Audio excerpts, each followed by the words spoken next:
ఈ తెలంగాణ రాష్ట్రంలో హిందూ రాజ్యం రావాలి, రామరాజ్యం రావాలని చెప్పి ఒక సంకల్పం తీసుకొని ఇలా ఎక్కడ ఏ హిందూకు ఆపద వచ్చినా ఇలా పోయి వాలినమన్నా. నల్గొండ వేనం, మహబూబ్ నగర్ వేనం, ఆదిలాబాద్ వేనం, వరంగల్ వేనం, ఏడ వేనమన్నా పోయి తిరిగి వచ్చినామన్నా. కార్యకర్తలకు ఏ ఆపద వచ్చినా కూడా ఇదే జై శ్రీరామ్ నినాదంతో నాతో పాటు అనేక మంది నాయకులు కార్యకర్తలు అందరం కలిసి ఈ హిందూ సమాజం కోసం పనిచేస్తామన్నా. మీరే కుటుంబం అనుకున్నా, నేనైతే మీరైనా కనుక్కున్నా, మీ ఇంట్లో మీ పెద్ద కొడుకు లెక్కున్నా, మీకోసం పనిచేసినా, మీరందరూ బాగుండాలని కోరుకున్నా, ఇలా మీకోసం ఆలోచించి, మీరే మీ మనిషి ఆలోచించి, మీ కుటుంబ వ్యక్తికి ఆలోచించి నా కొడుకుకు టైం ఇవ్వలేదన్నా, నా కొడుకుతో మాట్లాడలేదన్నా. ఇవాళ అదే నా కొడుకును ఒక క్రిమినల్ లెక్క సమాజంలో చూపెట్టే ప్రయత్నం చేస్తే ఒక తండ్రిగా ఎట్లా భరిస్తారో ఒక్కసారి ఆలోచించురన్నా.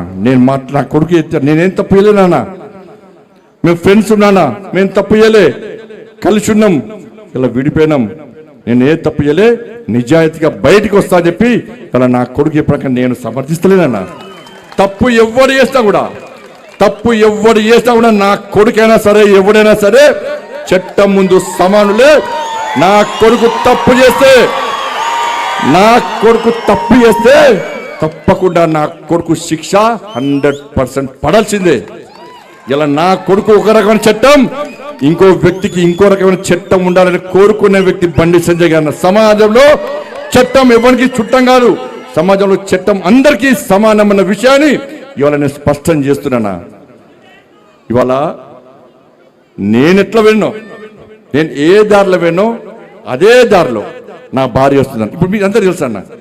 నేను మళ్ళీ ఈ నీళ్ళతో మళ్ళీ కంటనీడు అంటారు, అదో బాధ మళ్ళీ ఏమి నాకు కంటనీడు కాదన్నది.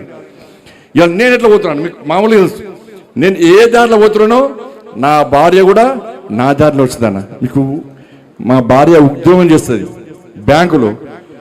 బ్యాంకులో ఉద్యోగం చేస్తే నేను అడిగిన ఎందుకు లీవ్ పెట్టినామమ్మా అని అడిగిన. నేను బ్యాంకు పోతే నా బ్యాంకు కస్టమర్ కనుక కలకత్తాలో బ్యాంక్ వస్తారు అన్నది. ఏదో సమస్య కోసం వస్తారు అన్న, అక్క, వదిన, ఇవాళ సంజయకి చెప్పన్నా, ఏదో పని చేస్తే బ్యాంకులు బాగా డిస్టర్బ్ అవుతుందని చెప్పి లాస్ట్కు లీవ్ పెట్టి ఇంట్లో కూర్చుంది అన్న. ఇలా కార్యకర్తలు అందరూ నాకంటే ఎక్కువ భార్య దగ్గరకు పోతారు. వదిన పెళ్ళి ఉంది, తృణమో ప్రణమో సాయం చేస్తుంది ఉంటే, వదిన బర్త్డే ఉంది, తృణమో ప్రణమో సాయం చేస్తుంది, వదిన హాస్పిటల్ ఉన్నాం, తృణమో ప్రణమో సాయం చేస్తారన్న. ఉంటే సాయం చేస్తుంది, లేకుంటే ఏదో రకంగా ఇప్పించిపోతుంది అన్న.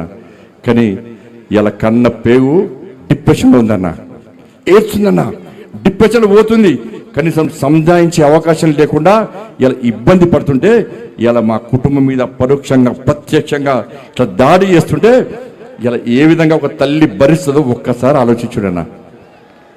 తల్లడిల్లిపోతుందన్న, డిప్రెషన్లో పోతుందన్న. ఇలా లాస్ట్కు అవన్నీ చూస్తుంటే అరే ఒక్క సంఘటన, నా కొడుకు సంఘటన మమ్మల్ని ఇబ్బంది పెడుతుంటే 29 మంది ఇలా ఇంటర్మీడియట్ విద్యార్థులు, మైనర్ విద్యార్థులు ఇలా ఆత్మహత్య చేసుకుంటే మరి ఆ తల్లుల బాధలు ఎట్లుంటే ఇప్పుడు గుర్తొస్తున్నాయి అన్న. ఆ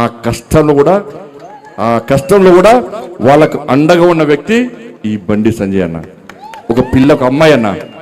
ఒక అమ్మాయి ఇంటర్మీడియట్ అమ్మాయి, అన్ని సబ్జెక్టులు హైయెస్ట్ మార్క్స్,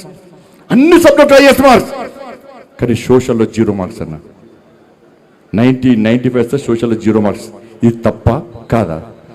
ఆ అమ్మాయి కలెక్టర్ కావాలి, నేను IPS కావాలని చెప్పి వాళ్ళ ఉన్న తల్లిదండ్రులు, పేద కుటుంబం, పొలమమ్మి, పుస్తలమ్మి, అన్నమ్మి ఆ పిల్లను డాక్టర్ చేయాలి, IPS చేయాలి, IAS చేయాలంటే గత ప్రభుత్వం మూర్ఖత్వం వల్ల ఆ పిల్ల